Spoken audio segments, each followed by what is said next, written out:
Hi, this is Dr. Yang. This video is for healthcare professionals who are told that their hospital has run out of face shields and they're very worried for their own safety. So, what can you do? The goal is to empower yourself. If the hospital isn't buying the equipment, you can buy very simple materials from an arts and crafts store like Michael's and make this yourself. Essentially, it is an acetate sheet 9 by 12, a foam 1-inch foam cushion, and an elastic band. Everyone who's asking for them, you've warned them. You know that it's very easy to make. You look at it, you think, oh, I could make that. So that's what we're going to do. If we're going to wait for the factories, Ford, Toyota, Nike, to make them and deliver it, there's always a lead time. So what can you do today, right now?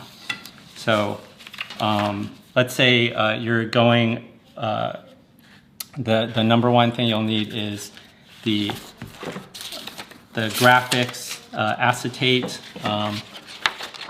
This is called Duralar. This one comes in a pack of 25. I think it's less than $13, and that will make 25 shields. I have a roll of braided elastic, and you can make approximately 11 out of this one. This is 4.5 yards long. 4 yards will get you 10 elastic bands. Foam cushion. This is 1 inch thick. It comes in a giant roll at Michael's that is 2 feet wide by 6 feet long.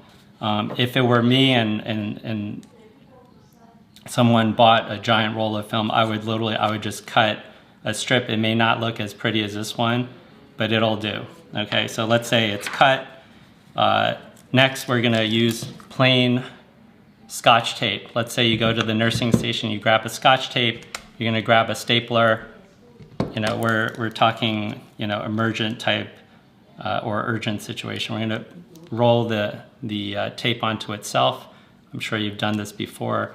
Stick it onto the foam and just line it up to the top edge, okay? We're essentially making an umbrella for our face, okay, a splash shield. Next, I'm gonna pull out about 14.5 inches of elastic and cut it. Again, these type of scissors at the nursing station, 14.5 inches. That's approximately a large head. That's comfortable for me. A medium is probably 14 and a small is maybe 13.5. So next we're gonna line this up right here. What I'm gonna do to make it easier, I found that the stapling is a little bit tricky. So what you're gonna do to make it a little bit easier so you're not fumbling, you're gonna tape that on the front edge and then just line it up and tape it. We're gonna staple it so it's more secure, but this is just to make the stapling a little bit easier.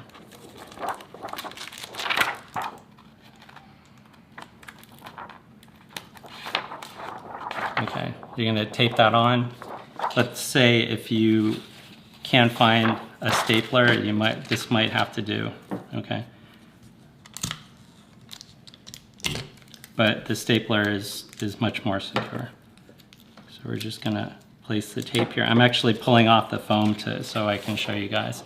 So I've taped the elastic on the edge, and that's really just so you can line up the staple. Actually, I'm gonna use the stapler. You recognize this?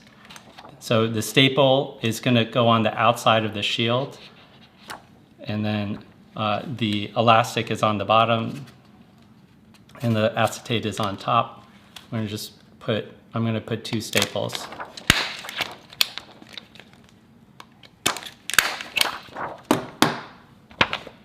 So hopefully you can see there's 2 staples here.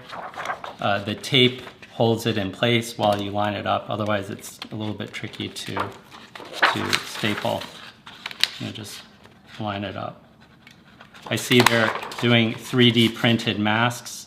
If you've ever seen a 3D printer churn out its design, it can take literally like 10 minutes to up to half an hour to print out whatever it's printing. They also are using laser cutters to cut these shields, but if it's a rectangle, you don't need anything special. Literally, you can use a pair of scissors and then you're done and you can start taking care of patients. And on your next shift, you can make a fresh one and discard it depending on how confident you are about buying these supplies from your local shops. But other little details is you can maybe round off the edges with your scissors so it looks more like the standard shield. When you're seeing patients with this shield, it looks pretty much like what you normally have. So they may not notice that it isn't the standard shield, and it'll protect your face from getting any mucus or body fluid or blood.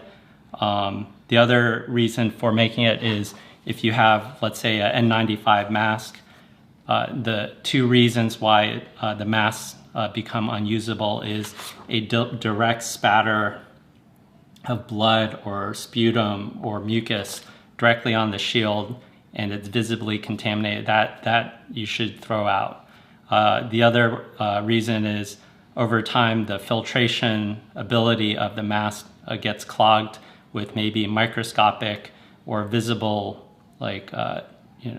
droplets which you can't see but contains a little bit of mucus. Then over time it starts clogging the filter material of the N95, and it makes it very, very difficult for the user to breathe. And that would also be a reason for it's filtering well yet you can't breathe, and therefore you can't use it. Having a physical barrier like an umbrella will at least block that initial splash. At our hospital, the other thing they're doing is recommending that they use a procedural mask on top of their N95 in order to preserve the N95 so it can last longer. So one other thing I wanted to show, this is a way to make a procedural mask and maybe even save some of the other ones. So this is really instead of a splash shield or a face shield, this is your N95 shield. So what I have here is a piece of what it really is a cold pack sleeve. So at our office, we place a cold pack in and we give it to the patient. What I did is I modified this to become a makeshift face mask, and I call this design the Omega face shield, or the Omega face mask. So the reason is when it is folded up, if you look at it right here, it forms the Omega sign, okay? And the way it looks is like this, and then when you put it on, it covers the N95 mask. This is for use in surgery as a drape material. In this case, this is a cold pack cover, and it is waterproof. So this way, it doesn't soak through like a paper towel, and literally you can, if you have enough of these, you can discard them maybe between patients, or you have a morning shift, you throw this one out because it's not even a real mask, and then make a second one for the afternoon. So now we're going to make the Omega face mask. Okay, so the way that I designed it, I'm going to give you a measurement. So this is approximately 7.5 inches long and about 5 inches wide. Okay, to make it, you're going to fold it in half lightly, and then from here from the fold, you're gonna fold the front half to meet the middle, that slight middle fold, and then a second fold right here, okay? So this is the Omega face mask, okay? Once you do that, okay, this is the shape. You're gonna then fold this over to meet the middle. So you're gonna take this, then fold it over, and then take this other side and fold it over, okay? And then this kind of gives that omega shape, okay? Next, we're gonna use a simple staple, again, using stationary supplies.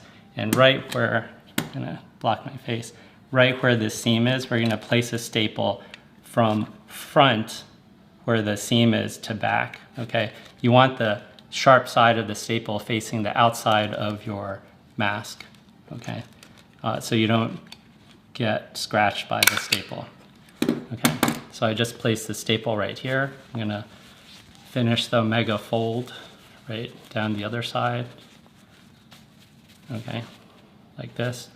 We're gonna staple the open end with the staples coming in this way to the open end.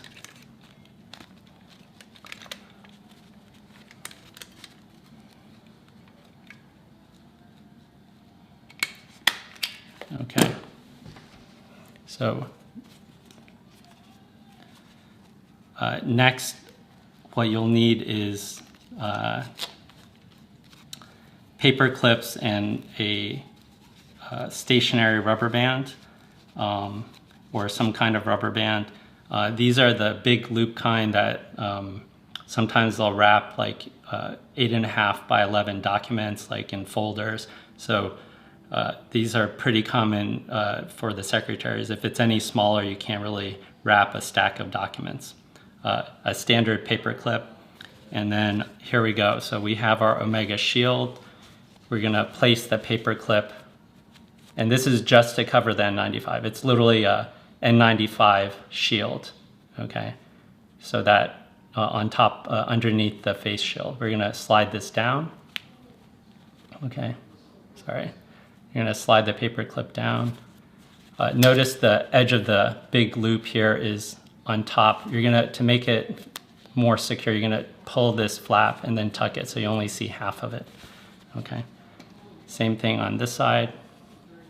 We're gonna slide this over the top, okay? And then push it down, okay? You'll see the big loop, we're gonna pull one side of the flap, tuck it underneath, you only see half of it, okay? We're almost done. I'm gonna pull this up a little closer so you can see me. I'll sit a little closer. Just pull the Omega shield over your ears, like this. Loop it on. You'll be wearing your N95 already, and just pull it up like this. Okay, it creates a little tent in the center.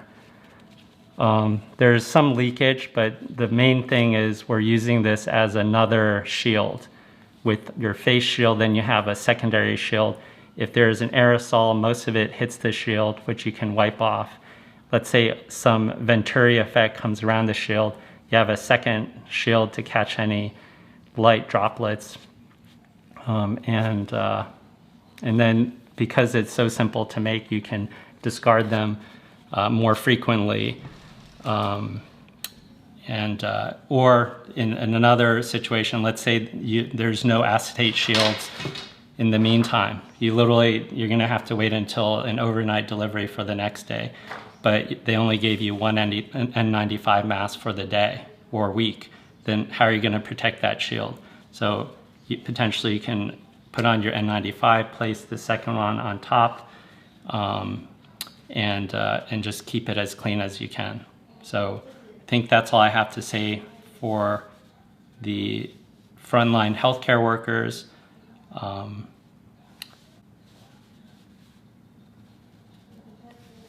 I hope you guys can stay safe. We appreciate everything you're doing. I'm doing everything I can, just looking at the general problem and looking for whatever solutions I can do as quickly as I can. So far with these face shields, The first batch I made 48 out of a roll of 40-inch acetate that was, I think, 12 feet long, 48 of them. Then I made another 66 using these, and then I ran out of foam. So I had 2 more for demonstration purposes, and I've been working on the Omega mask.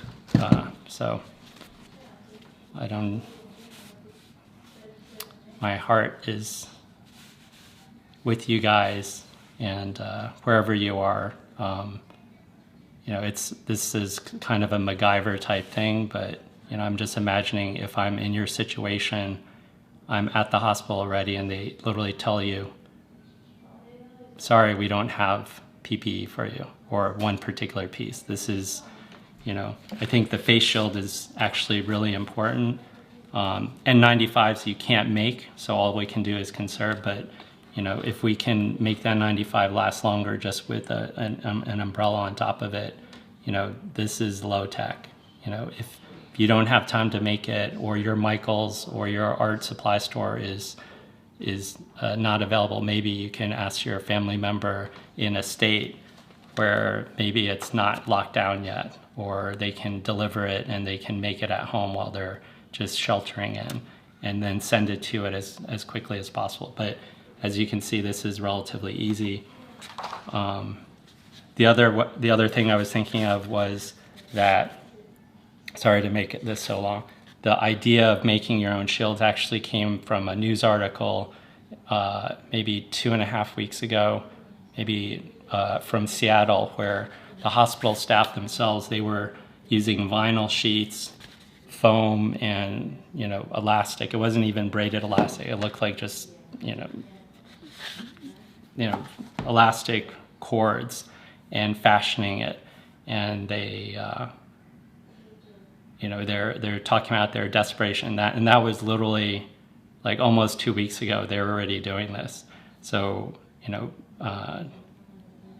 that inspired me to try to do something, and you know, just use something where you know when the supply chain is completely overwhelmed and everyone is drowning and everyone is grabbing for the same stuff and just sitting there and waiting, you have to look for another solution. You have to think outside the box and think, okay, you have a face shield. What are the things that people are not looking for? Okay, so this may start becoming in more short supply once we start doing this.